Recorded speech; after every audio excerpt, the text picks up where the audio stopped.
YouTube and I'm not far enough back for you to see my body.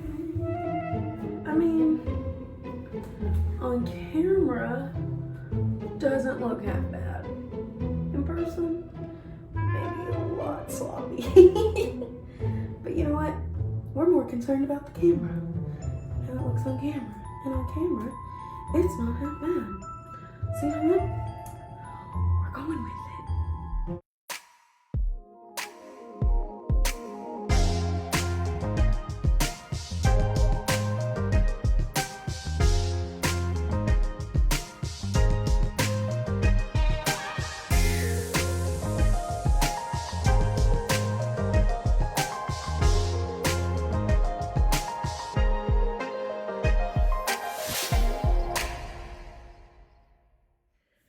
Hi guys, so this is like future Bethany, like 3 weeks, maybe even more, like a month after this video that I'm about to show you was filmed. So kind of what happened is my foster son was getting 2-hour visits, which I'll talk about more in the video, and you'll kind of see that a week. And so I was using that time to film and edit videos while I was stuck just like sitting in the car waiting on him. However, he changed to 4-hour unsupervised visits, so that was fine. I was going to be working during those 4 hours. However, it has been inconsistent for the past few weeks, and so I haven't really had that time. So that all happened a couple weeks ago, and the inconsistency made it really hard to film and edit videos.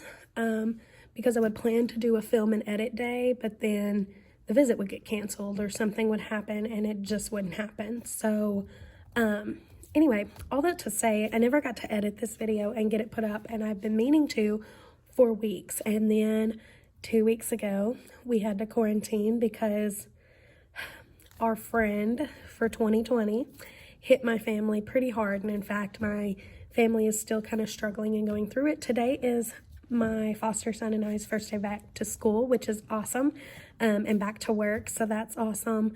But it did mean that the last 2 weeks have been incredibly difficult for myself and my family, and so I wanted to put up a video then, but I just didn't have it in me to film this little like explanation why it's been so long once again, as well as to edit the video. I just didn't have the energy because I was feeling super ill. So I'm back now, everything's good. And again, this video is long overdue. It has been forever since I posted a video, but like I said, I have been using those visit times as my chunk of work time.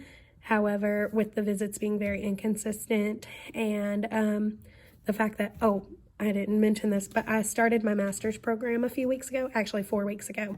And so that has taken up a lot of my visit nights, have been doing homework for my master's program in order to get that done while I have someone watching my foster child so that I can get those homework assignments done and out of the way when Bud is not at my house.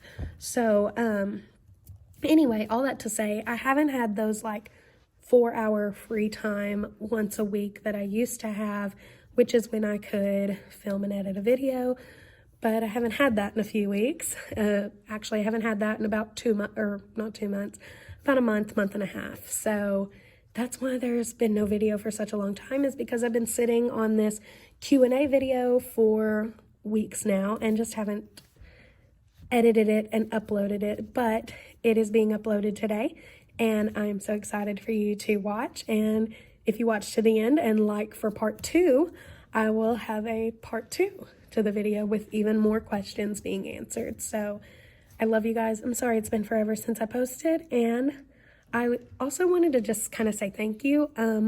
The community that I have already felt, and I have such a low number of subscribers, but the ones who are reaching out to me and talking to me about your foster care journey, I just absolutely love it. I think it's so cool. And that's part of why I wanted to do this. Like, I wanted a community of people to talk to and to share ideas with, because I just think it's amazing to have people that you can rely on and lean on and ask your questions to.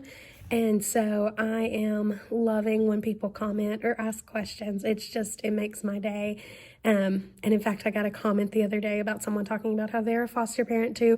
And I went like running to show my sister and was like, look, there's another person. And it's so exciting. And I don't have a voice, so I'm sorry if this is something you can't even hear, but I'm super excited and I'm glad that you're watching this video. So stick around for some Q&As about foster care.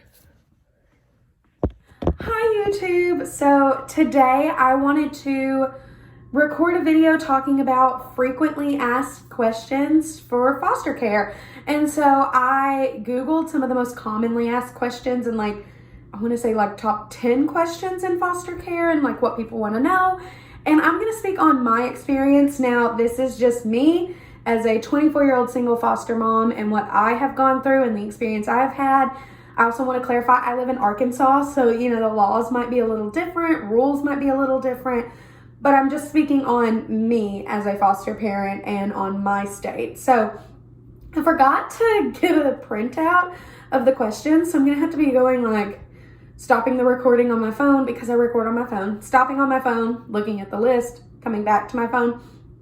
So bear with that. If things look a little jumpy, it's because I'm having to go between questions. So I'm going to pull up the first question now and let's get started answering some frequently asked questions about foster care. So like I said, I have about 10 questions. So I'm just going to go down the list of them and talk about each one. So the first question on this particular list was, can foster parents work outside of the home?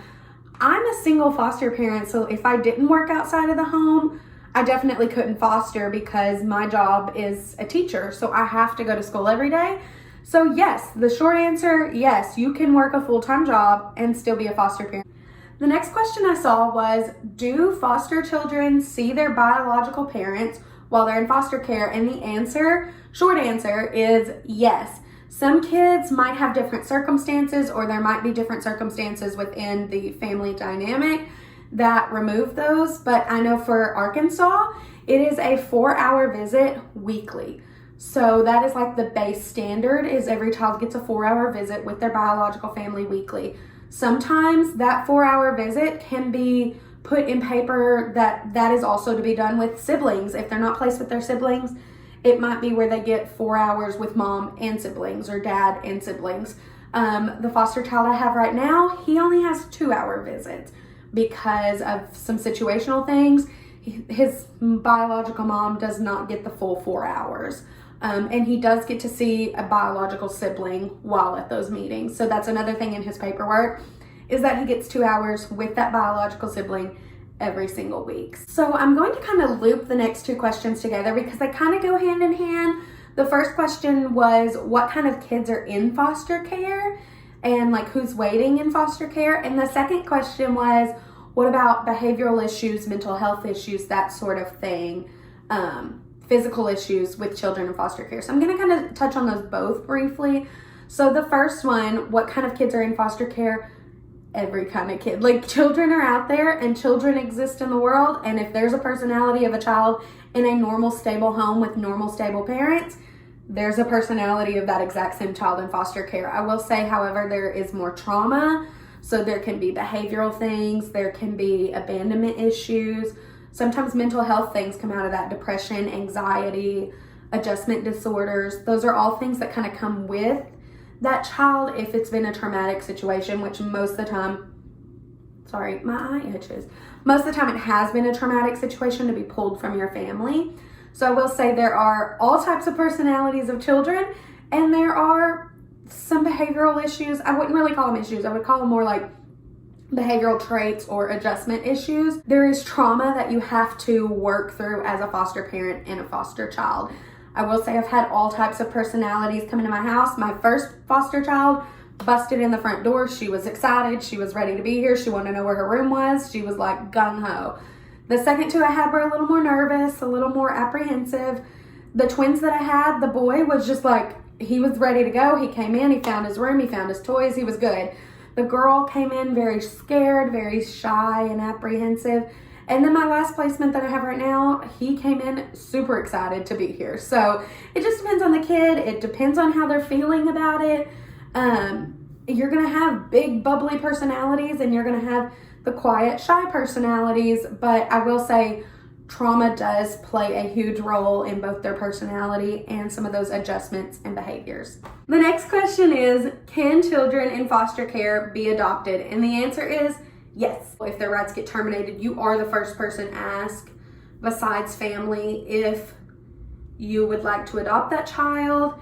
In Arkansas, when I did my training, even though we don't do foster to adopt, I had to mark on my paperwork that I would be open to adoption, because if I didn't and then one of my children came up for adoption, I would have to go through my parenting training all over again. So I did go ahead and mark that I was open for adoption. I'm not sure if that's something I'm ready for yet, because like I said, I'm only 24, and I do want to keep fostering at least for a few more years. So the next question was, what are the requirements to be a foster parent?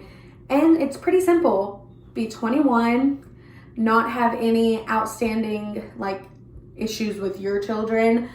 You have to pass a background check, a fingerprinting check, and a child maltreatment registry check. You will have to go through training. I know my particular training with what I did, I went through a private Baptist company, and so our training was done twice a week for I think 3 hours for about 2 months. So some other places do it on 2 Saturdays and they pack it all at once. I like that this was kind of spread out. There were little homework assignments in between that were not very hard, but it definitely helped spread it out a little bit so you weren't just bombarded with information. But I just want to say, you do have to go through the training. It will vary from state to state. And then once you finish the training, you will have a home study. So my home study consisted of, she came on the first day and kind of noted some things I needed to fix in the house, like covers on all my outlets and things like that. And we just kind of talked about me as a person, some of my past traumas. I don't have huge past traumas, but just little things that shape you into the person you are. They ask a couple questions about what you're comfortable with a foster child. Like, are you comfortable with them being, having these issues or that issue or this or that? Are you comfortable with special needs? My house is not wheelchair accessible, so I was not able to put that down, but I am trained in autism for my teaching.